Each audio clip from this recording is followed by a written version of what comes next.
Le premier livre de Samuel, chapitre 16.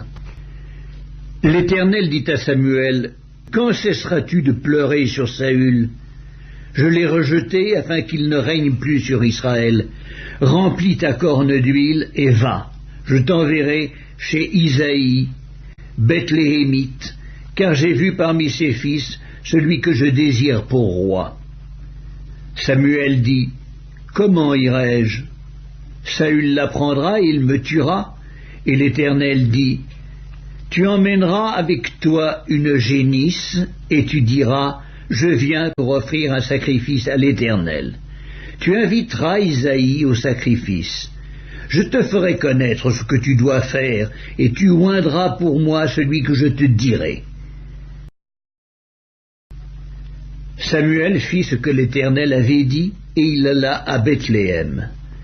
Les anciens de la ville accoururent, effrayés, au-devant de lui, et dirent, « Ton arrivée annonce-t-elle quelque chose d'heureux ?» Il répondit, « Oui.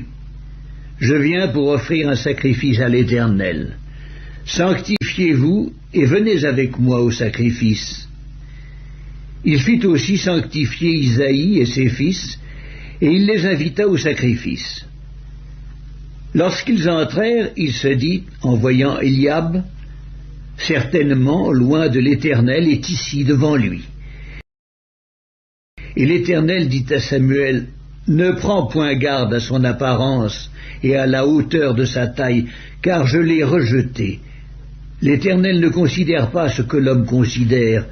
L'homme regarde à ce qui frappe les yeux, mais l'Éternel regarde au cœur. » Isaïe appela Abinadab et le fit passer devant Samuel. Et Samuel dit, « L'Éternel n'a pas non plus choisi celui-ci. » Isaïe fit passer Shamma, et Samuel dit, « L'Éternel n'a pas non plus choisi celui-ci. » Isaïe fit passer ses 7 fils devant Samuel, et Samuel dit à Isaïe, « L'Éternel n'a choisi aucun d'eux. »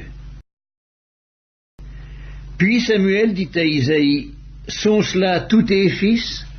Et il répondit, « Il reste encore le plus jeune, mais il fait paître les brebis. » Alors Samuel dit à Isaïe, « Envoie-le chercher, car nous ne nous placerons au point qu'il ne soit venu ici. » Isaïe l'envoya chercher. Or, il était blond, avec de beaux yeux et une belle figure.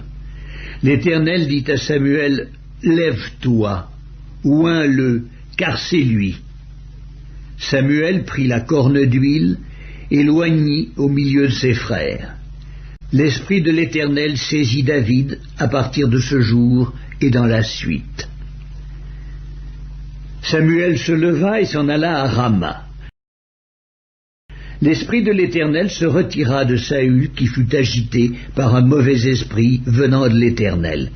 Les serviteurs de Saül lui dirent, « Voici, un mauvais esprit de Dieu t'agite. Que notre Seigneur parle. Tes serviteurs sont devant toi, ils chercheront un homme qui sache jouer de la harpe, et quand le mauvais esprit de Dieu sera sur toi, il jouera de sa main, et tu seras soulagé. » Saül répondit à ses serviteurs, « Trouvez-moi donc un homme qui joue bien, et amenez-le-moi. » L'un des serviteurs prit la parole et dit, « Voici, j'ai vu un fils d'Isaïe Bethléemite, qui sait jouer. C'est aussi un homme fort et vaillant, un guerrier parlant bien et d'une belle figure, et l'Éternel est avec lui. » Saül envoya des messagers à Isaïe pour lui dire, « Envoie-moi David, ton fils, qui est avec les brebis. » Isaïe prit un âne qu'il chargea de pain, d'une outre de vin et d'un chevreau, et il envoya ces choses à Saül par David, son fils. David arriva auprès de Saül et se présenta devant lui. Il plut beaucoup à Saül, et il fut désigné pour porter ses armes. Saül fit dire à Isaïe, « Je te prie de laisser David à mon service, car il a trouvé grâce à mes yeux. » Et lorsque l'Esprit de Dieu était sur Saül, David prenait la harpe et jouait de sa main. Saül respirait alors plus à l'aise et se trouvait soulagé, et le mauvais esprit se retirait de lui.